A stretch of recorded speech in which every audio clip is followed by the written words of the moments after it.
უკვე შემოგვიერთდა სტუდიაში. თბილისში ბავშვთა და ახალგაზრდული გუნდების ფოლკლორული ფესტივალი მე-5-ად გაიმართება და აღნიშნულ თემაზე ანანო ხიჯაკაძე ფესტივალის პროდიუსერი გვესტუმრა. დილომშვიდობის. პირველ რიგში მადლობას გეტყვით სტუმრობისთვის, საინტერესო თემის გაზიარებისთვის. დავიწყოთ ფესტივალის ისტორია, როდის იღებს სათავეს და რა იყო ამ ფესტივალის მთავარი მიზანი. მადლობა მოწვევისთვის, უკვე არაერთხელ ვიყავით თქვენთან, კიდევ ერთხელ მიწევს კარგი ინფორმაციის გავრცელება, გრძელდება ჩვენი ფესტივალი როგორც იცით და ყველაზე მთავარი ის არის, რომ მერიის და საკრებულოს ერთიანი გადაწყვეტილებით და მხარდაჭერით ვატარებთ ამ მშვენიერ ფესტივალს, რომელიც არის ფოლკლორული გუნდების თბილისის გუნდების გაერთიანება, რომლის ორგანიზატორები არიან ბატონი დავით ცინცაძე, ქალბატონი მაია მიქაბერიძე და ერთობლივი შემოქმედებითი ჯგუფის შრომით და მოქმედებით ყველაფერი არის იმ დონეზე, რომ ყოველ წელს უკვე 50-ე გუნდი შეიკრა, ესე ვთქვათ და ბოლო ათეული წლევანდელი ათეული გამოირჩევა იმით, რომ შედარებით ახალ ბედები არიან,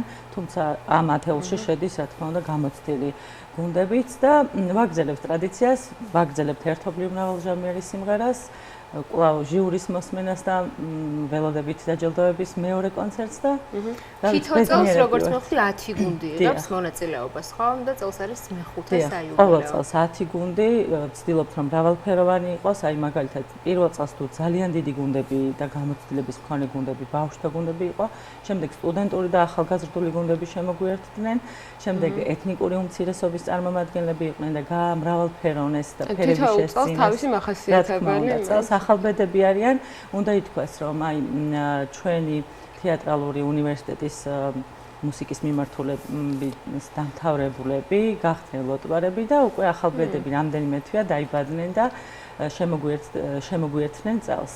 ათეული საკმაოდ მრავალფეროვანია, არა მარტო ხაზგასმით კი ვთქვი, რომ ეს ახალბედები არიან, მაგრამ არიან ისეთი გუნდები, რომელსაც საკმარისი გამოცდილება აქვს და სწორედ ეს ქმნის იმათ, რომ იმ როგორ ვთქვა, ნიადაგს, რომ ერთმანეთს გაუზიარონ ეს გამოცდილებები და გაიცნონ ერთმანეთი, რაც მთავარია. თქვენ ჟიური ახსენეთ და ასევე უნდა გავუსვათ ხაზი იმას, რომ ეს ფესტივალი არ არის საკონკურსო ხასიათის, თუმცა საინტერესოა როგორ ხდება მონაწილეების შერჩევა და რა როლი ენიჭებათ ამ შემთხვევაში ჟიურის წარმომადგენლებს. მონაწილეების შერჩევა ძალიან ადვილად ხდება ჩვენთან, ეს არის ვიდეო რგოლებს გვიგზავნიან, როდესაც გამოცხადდება ესე იგი მიღება, ვიდეო რგოლებს გადაარჩევს რა თქმა უნდა ჟიური და ორგანიზატორები, გადაარჩევენ და შეიძლება ესე მოხდეს, რომ წელს თუ დაუშვათ ვერ მიიღო ვინმე მონაწილეობა, აუცილებლად მათ ექნებათ საშუალება მომავალ წელს მიიღონ მონაწილეობა, რადგან ეს მიზანია ამ პროექტის ის, რომ ვინც არ არის დაფინანსების ქვეშ, მათ შეუწყოთ ხელი და ყველას ექნება საშუალება მონაწილეობას. თუმცა ჟიურის ფუნქცია არის ის, რომ თბილად მიმართულება მიცენ, გაუზიარონ თავიანთი გამოცდილება და დაჯილდოებისთვის უკვე ისინი სხვანაირად წარდგებიან კვლავ ჩვენს წინაშე. ქალბატონო ანანო, ნუ ფოლკლორი ჩვენთვის და ჩვენი ქვეყნისთვის, რომ ნამდვილი საგანძურია, რომელსაც ძალიან უნდა გაუფრთხილდეთ, ამაზე ყველა თანხმდებით, თუმცა სამწუხაროდ ჩვენ არ ვიცნობთ ბევრ ანსამბლს, თუნდაც მოზარდთა, თუნდაც ბავშვთა, რომელიც ამ მიმართულებით მოღვაწეობს, მუშაობს და ასე შემდეგ. პირველ რიგში მადლობა, რომ ამ კონკურსით გვაცნობთ ამ ადამიანებს, მაგრამ ზოგადად რამდენად ბევრი მსგავსი გუნდი და ანსამბლი ყავს საქართველოში და ინტერესი რამდენად დიდია? რაოდენ გასაკვირიც არ უნდა იყოს, აი ბოლო წლებში განსაკუთრებით ძალიან იმატა მათმა რიცხვმა, განსაკუთრებით თბილისში. უამრავი გუნდი არსებობს, რომელთაც მართლა სჭირდებათ რამდენიმე კონცერტი მაინც მხარდაჭერისთვის და მე თვითონაც მიმართულებას აძლევენ თავიანთ თავს და თუ დაუშვათ ადრე 10 და 20 გუნდი იყო, ჩვენი ფესტივალის მეშვეობით კიდევ უფრო ბევრი დაიბადა. და ჯერჯერობით გრძელდება ფესტივალი და კარგ ახანს გაგრძელდება, რადგან ამ გუნდების აღმოჩენა კიდევ წინ გვაქვს, რომ აღმოვაჩინოთ ახალი გუნდები და მათი ესე იგი, უნდა ითქვას, რომ არსებობს ისეთი გუნდები, არა მარტო ფოლკლორის გარდა სხვა მიმართულებებითაც არიან დაინტერესებულები, თუმცა ჩვენი ფესტივალისთვის ისინი განსაკუთრებულად ემზადებიან, რომ ავთენტური ნიმუშები შეასრულონ. ჩვენიერი და ჩვენ გვაქვს შესაძლებლობა, რომ მოვუსმინოთ ერთ-ერთ გუნდს, რომელიც ამ კონკურსში იღებს მონაწილეობას. ჩვენი ჟურნალისტი მარიამ მაზიაშვილი იმყოფება სტუდია ჩაკრულოში და ჯერ არაჩვეულებრივი ჰანგებით გვანებიურებს და შემდეგ უკვე სხვა დეტალებზეც გადაინაცვლებს, ამიტომ გიწევებს ძალიან სასიამოვნო მუსიკას ახლა.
მოგესალმებით, მიესალმებით ჩვენს მაყურებელს, რა თქმა უნდა, მინდა გითხრათ, რომ გიერთებით საკმაოდ ამაღლებული განწყობით და ძალიან სასიხარულო განწყობით, რადგან ამ ბავშვებმა შექმნეს დილიდან ასეთი განწყობა.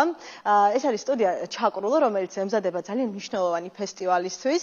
თუ რა ფესტივალია ეს, რას მოიცავს და ყველა დეტალს გვეტყვის ქალბატონი თამარი, სტუდიის ხელმძღვანელი, რომელიც ახლა ჩვენთან ერთად იმყოფება.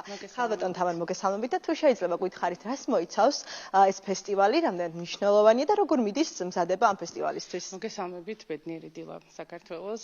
დიდი მადლობა.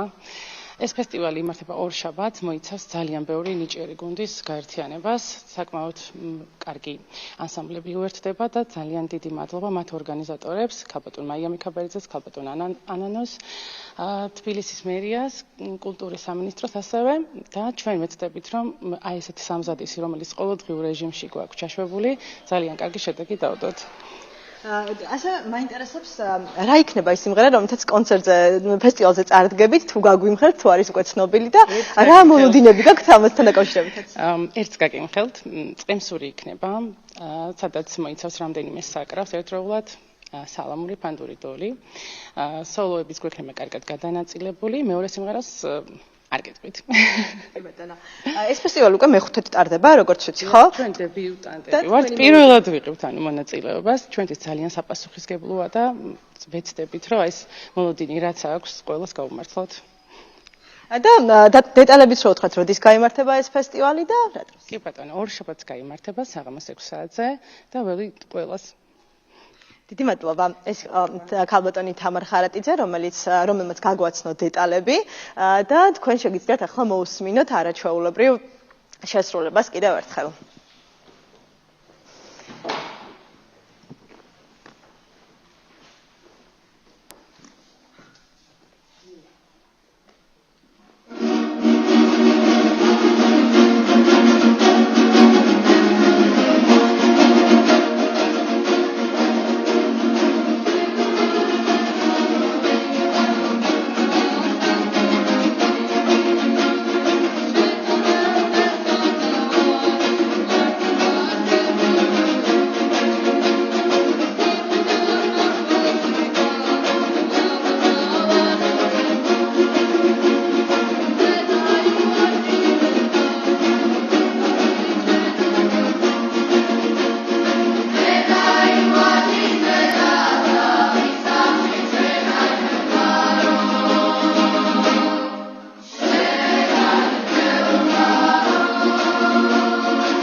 ზიაშვილს არაჩვეულებრივი ჩართვისთვის, მადლობა ბავშვებს კონკურსში მონაწილეობისთვის და თქვენთან დავბრუნდები კითხვით, რამდენი ხნის განმავლობაში გაგრძელდება ეს ფესტივალი, როდის და სად ჩატარდება საფინალო ფესტივალი გაგრძელდება მთელი წელი, ორ კონცერტს მოიცავს, ეს არის ეხლა პირველი გახსნა და შემდეგ რამდენიმე თვეში იქნება დახურვა.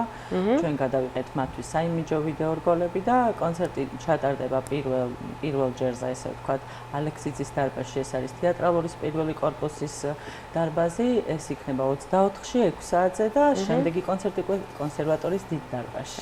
დასწრება როგორ ხდება? დასწრება ბილეთები იყიდება სალაროებში. კი ბატონო. კი ბატონო. უღრმესი დიდი მადლობა. მადლობა სტუდია ჩაკრულოს, ჰანგებ, რომელმაც არაჩვეულებრივი ჰანგების და მოგთავაზა დილიდან და ავივსეთ ჩვენს პოზიტივით. ანანო ხიჯაკაძე ფესტივალის პროდიუსერი გახდათ ჩვენი სტუმარი.